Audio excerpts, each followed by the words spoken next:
கற்றது உலகளவாகவும் கல்லாதது கைமண்ணளவாகவும் இருக்கட்டும்.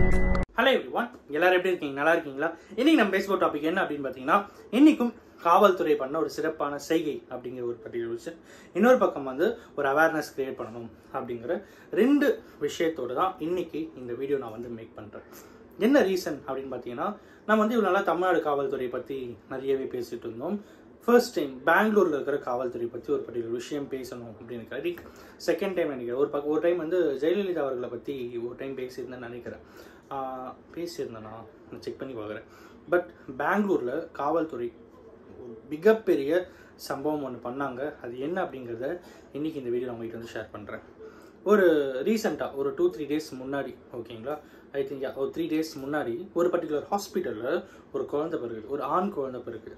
அந்த ஆண் குழந்தை பிறந்த அன்னைக்கு விடியற் காலையில் 4 மணிக்கு அங்கே இருக்கிற 2 நர்ஸ் என்ன பண்ணுறாங்கன்னா, அந்த குழந்தைக்கு பிளட் செக்அப் பண்ணணும், பிளட் டெஸ்ட் பண்ணணும் அப்படின்னு சொல்லி அந்த குழந்தைய அவங்க கிட்டேருந்து எடுத்துகிட்டு வெளியே வந்துடுறாங்க. வந்தவங்க அப்ஸ்காண்ட் ஆகிடுறாங்க, கண்டுபிடிக்கவே முடியல. குழந்தையை கடத்திக்கிட்டு போயிடுறாங்க. கிட்டத்தட்ட குழந்தைய கடத்திக்கிட்டு போயிட்டாங்க. ஹாஸ்பிட்டல் விட்டு அவங்க வந்து போயிட்டாங்க. என்ன பண்ணுறதுனே தெரியாமல் ஒரு பக்கம் தாய் பதறாங்க, ஒரு பக்கம் ஃபேமிலி எல்லாருமே வந்து கஷ்டப்பட்டுட்டு, ஒரு பக்கம் ஹாஸ்பிட்டல்ஸ் அப்படின்னு சொல்லிட்டு மிகப்பெரிய கன்ஃபியூஷன் அப்படிங்கிறது ஒரு பக்கம் வந்து கிரியேட் ஆகுது. அந்த டைமில் அவங்க போலீஸ் ஸ்டேஷனுக்கு கம்ப்ளைண்ட் கொடுக்குறாங்க. இந்த மாதிரி எங்கள் ஹாஸ்பிட்டலில் பிறந்த குழந்தைய வந்து எங்கள் ஹாஸ்பிட்டலில் ஒர்க் பண்ணுற நர்சஸ் வந்து கடத்திட்டு போயிருக்காங்க, இன்வெஸ்டிகேட் பண்ணுங்க அப்படின்னு சொல்லி இம்மீடியட்டாக இன்வெஸ்டிகேட் பண்ணுறாங்க. இன்வெஸ்டிகேட் பண்ணி 40 மணி நேரத்தில் அந்த நர்சஸை பிடிச்சிட்டு அந்த குழந்தைய அவங்க கிட்டேருந்து ரெக்கவர் பண்ணுறாங்க.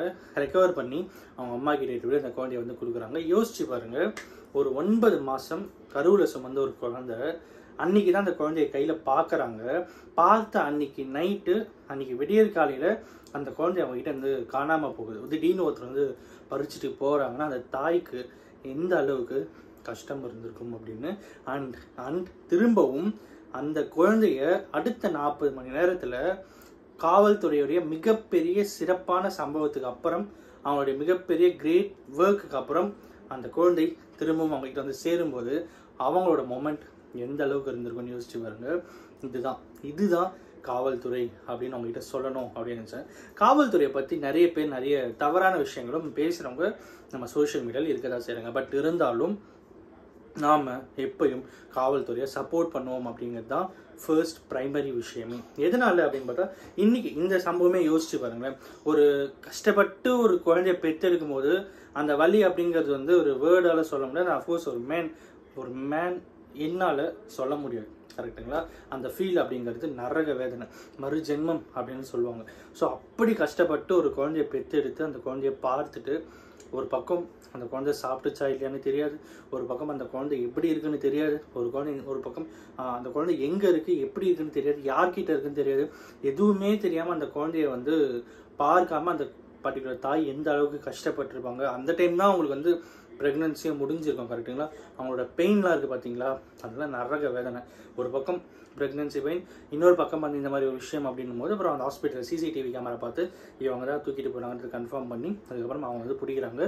பிடிச்சி 40 மணி நேரத்தில் அந்த குழந்தைகிட்ட அந்த பேரண்ட்ஸ் கிட்ட அந்த குழந்தைய போலீஸ் டிபார்ட்மெண்ட் எடுத்துகிட்டு போயிட்டு திருப்பி கொடுக்குறாங்க அப்படின்னும் போது ஒரு மிகப்பெரிய நிகழ்ச்சியான சம்பவம் அப்படிங்கிறத வேர்ட்ஸால் எக்ஸ்பிரஸ் பண்ணவே முடியாது.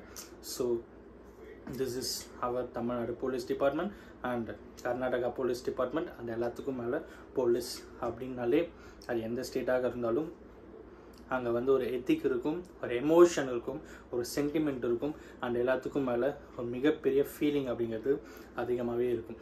போலீஸ் டிபார்ட்மெண்ட் அப்படிங்கிற வேல்யூ அந்த அளவுக்கு இருக்குது. ஸோ ஆப்வியஸ்லி அந்த 40 மணி நேரம் அவங்களும் தூங்காமல் சாப்பிடாம கொள்ளாமல் கஷ்டப்பட்டு தான் அந்த குழந்தைய கண்டுபிடிச்சிருப்பாங்க. ஏன் அப்படின்னா, ஒரு இடத்துல சின்னதாக பிரேக்குன்னு அவங்க எடுத்தால் கூட அந்த மொமெண்ட் கடத்திட்டு போனவங்களுக்கு ஒரு மிகப்பெரிய அட்வான்டேஜாக மாறுறதுக்கு பயங்கர வாய்ப்புகள் இருக்குது. அப்படின்னும் போது அந்த 40 hours போலீஸ் டிபார்ட்மெண்ட்டுக்கும் ஒரு 9 மாதம் குழந்தைய அவங்க எந்த அளவுக்கு கஷ்டப்பட்டு பெற்று எடுத்துப்பாங்களோ அதுக்கு ஈக்குவலான கஷ்டத்தை அந்த 40 மணி நேரத்தில் போலீஸ் அவர்களும் அனுபவிச்சிருப்பாங்க அப்படிங்கிறது தான் வந்து அன்டோல்டு ஹிஸ்ட்ரி அப்படின்னு சொல்லலாம்.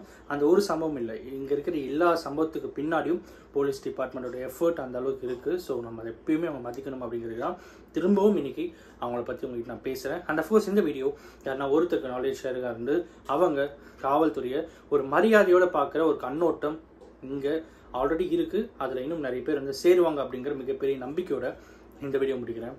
Thank you so much.